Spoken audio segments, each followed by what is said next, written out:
Alright, let's jump into this replay. Hello everybody, this is DKG's Avos, and I'm coming to you again with another replay. And today I've got a replay from GearintheRear. They've been helping us out a little bit, and you can see down here we've got GearintheRear against this red Zerg, MarineForger, and going to the everyone view because we love the everyone view. In the upper right hand corner we've got BumwithGuns from the GearintheRear clan. Like I said, they've been... Ooh, let's get that enabled. We got the nameplate. Let's get our spending. No, we want our production tab open. Let's get that going. We don't want those judges from the last video downgrading us any further than they already did. But like I said, this is from GearintheRear. And looking early, we've got this early SCV going out. I wonder what this is going to be. This might be a proxy barracks, unless we've got one going over here, but he's going to go back. He's dilly-dallying around here. I don't know what this SCV is going to go for, but it is a proxy barracks going down. This is going to be an interesting game. But like I said, GearintheRear, they're a really nice clan. They've been helping us out with some of our streaming settings. They've been helping us test out some builds and a lot of other things. They're a really great clan. I'll put information for them down below. You guys should check them out. Like I said, really nice guys. We've got a refinery going for BumwithGuns. Maybe this is going to be proxy Reaper play. This has been doing a lot of damage against Zerg players that are getting, caught off guard. And this drone may be all but too late by the time that he sees this. And we'll see if he drops the spawning pool or if he decides that, oh, no, he's going for the early hatchery. This may be a mistake. We'll see how well he holds this off. Proxy Reapers are doing, like I said, a lot of damage. And let's see what he builds out of this. I'm assuming it wouldn't be proxy Marines because that would be silly. Marines, oh, there we go. We've got the Reapers. This is a new thing from Heart of the Swarm. It used to be that you'd have a proxy barracks and have some proxy Marines and get a bunker rush on a Zerg that's deciding to be greedy and go for that hatch first. And this SCV going in for this scout. Let's see what he can find. He's probably looking for that spawning pool, checking to see if that spawning pool is down. How far along is it? Was it spawning pool first or was it the hatch first build? He's already seen the hatchery. He sees the timing on that. But we just got to double check. He sees the spawning pool is down. He's going to check and see how far along that is. And he sees that because it's not done based on that hatchery time. And look, he's going to drop that bunker. This is going to be some crazy stuff. And it looks like BumwithGuns is not going to do too much terribly interesting. We got an Overlord in a pretty typical placement. And we got this Reaper coming in, and he's going to have a heyday in here because there are no Zerglings, no Queens. This Zerg base is totally undefended right now. And he's just going to peck away at these drones. It's going to take him a while. You can't three-shot drones like you used to be able to in Wings of Liberty. They got nerfed to an extent.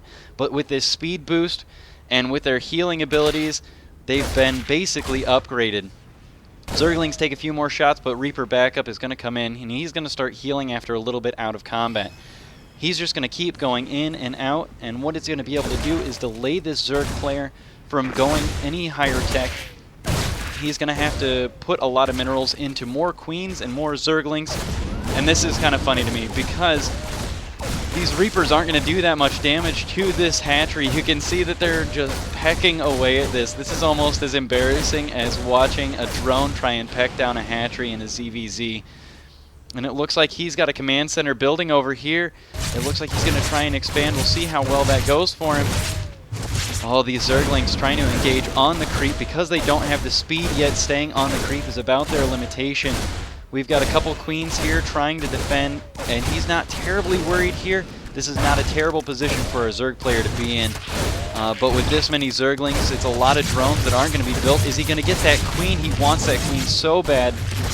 BumwithGuns gets that Queen, but loses a Reaper for it. Even so, that's still a pretty good deal for BumwithGuns. He's going to prevent more creep spread, prevent some larva injects. But with this amount of Zerglings, this push is about all but done. That poor little SCV, and the salvage gets off but just barely. BumwithGuns is going to keep these Reapers going for a little bit longer, it seems, but he's running them back home, going to keep some vision, see if those Zerglings are going to run home or run to this Terran base and try and do some harassment, because if you look, BumwithGuns is pretty much undefended over here. Some Zerglings could do a little bit of damage. They might be able to break a wall and get in and do some mineral harassment. If BumwithGuns is not paying too much attention, these Queens should be able to hold this off. But looks like BumwithGuns is just going to keep going in and out. Like I said, this is going to prevent too many drones from being made. We see a lot more Zerglings being made, a lot more Queens. And the only tech that we see our Zerg player going is this Metabolic Boost, which Metabolic Boost is good against Reapers, but with this many Zerglings and 10 more on the way, this is a lot of drones that are not being built.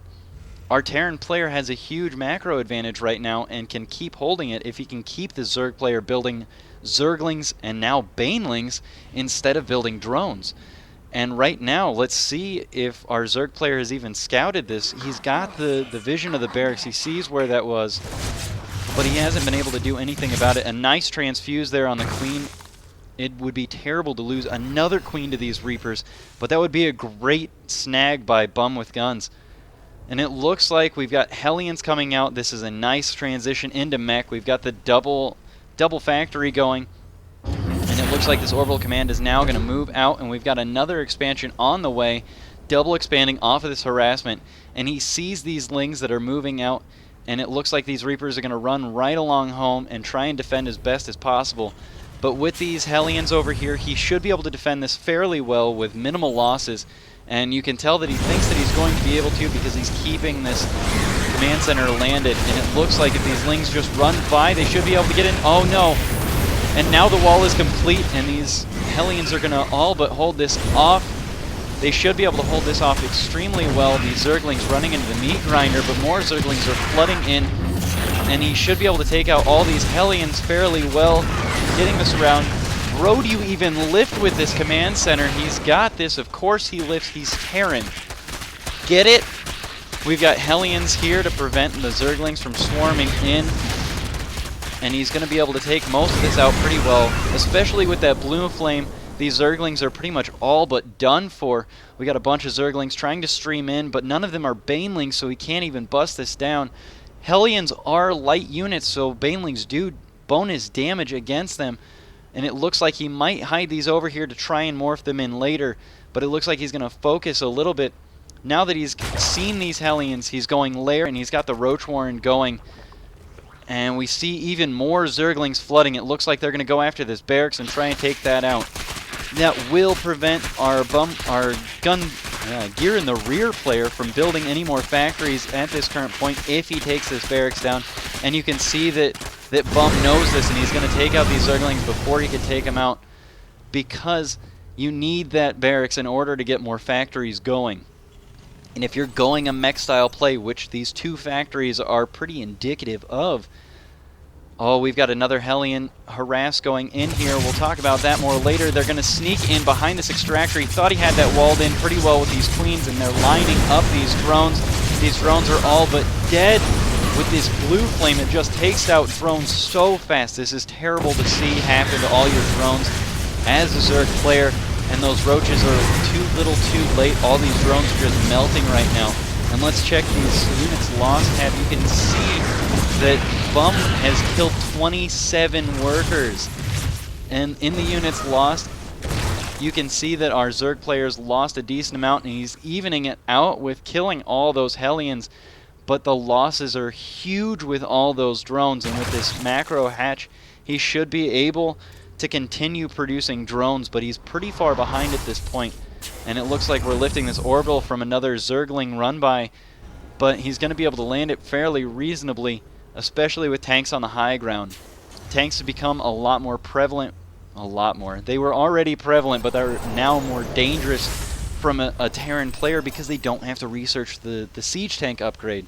And you can see that we've got Hellbat transformation servos going, and so all of these are going to be Hellbats, and Zerglings are going to be even less effective than they were with Blue Flame Hellions.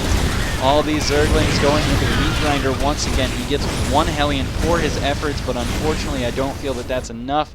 We've got a burning barracks over here, and unfortunately that's not fast enough because we've got Bum here with five factories. You can produce a lot off of 5 factories, so I don't even think he's too terribly worried about this barracks. He could drop some sort of, OP mule, drop it right there and repair that, but I don't think he's going to waste the mule on it, especially since he's got a rolling income. He doesn't want to mess that up, and that barracks is gonna fall, burning down to cinders. He's gonna scout around here with these Hellions just to see what's going on again. Try and see if maybe there's a third base, see if there are any spare Zerglings that he can sneak and kill. Maybe catch some drones moving around if he's already got the third, transferring to a fourth, something like that. With a decent amount of Hellions rolling by, there's a lot of damage to any light units that's going to happen. He sees that there's no third base. He realizes that he's done a lot of damage to this Zerg player. And these Roaches are trying to hold this front, but now they're moving. Oh no! They're moving out of the way, and now they've lost everything blocking, and these Hellions are just going to do so much damage, and all these drones are pulling off to try and DPS and trap these Hellions just a little bit. And now we're scaring all the drones in a line, and it's just terrible damage. This is terrible to watch. Oh no, poor drones. Just melting to these Hellions, doing a lot of damage to the economy. While back at home, we can see that we've got Thor and Hellbat. This is just going to do terrible damage to the amount, well, the tech that our Zerg player has been able to do. This sort of harassment has delayed our Zerg player. He has basically nothing from this lair tech right here. I mean, maybe Mutas might have helped him earlier, and the Thor count is low enough with one Thor. Oh, now two on the map. You might be able to do a decent amount with Mutas, but it might be too little too late. I want to cheer for you, Zerg friend. You and I are buddies, but I just don't see it happening, buddy. The BumwithGuns is doing supply drops because he's got so much economy rolling, and with 3 orbital commands on 2 bases, you can afford to do it. He just wants to make sure that he's got the supply because Thors take so much supply. And looking right now at the army tab, our Terran player has double the army. If he moves out right now, it's the end of the game for the Zerg player. Still doing the harassment, denying creep tumors, and just denying vision from our Zerg player all over the map. And it looks like BumwithGuns is going to move out across the map slowly but surely. Nothing in this composition moves very quickly. If our Zerg player, he might be able to do a little bit with these swarm hosts, but I fear that they don't move quickly enough to be able to run past this and do some economic damage to our Terran player. And that's one of the problems that our Zerg player has been having right now. He hasn't been able to do any sort of economic damage to our Terran player, and he's just going to waltz right in here, and this might be GG. I don't think that these swarm hosts are going to be able to DPS down these Hellbats quite enough. They tank so much damage in this Hellbat form. And with another scan, he's going to be able to take out these swarm hosts fairly effectively. And there is the scan, and that's GG. I don't see how our Zerg player is going to be able to fight this off. And there's the GG, and that's a good game from our friends over at GearintheRear. Like I said, check out down below. Give them a like on their Facebook page. Alright guys, this is Avos, signing out.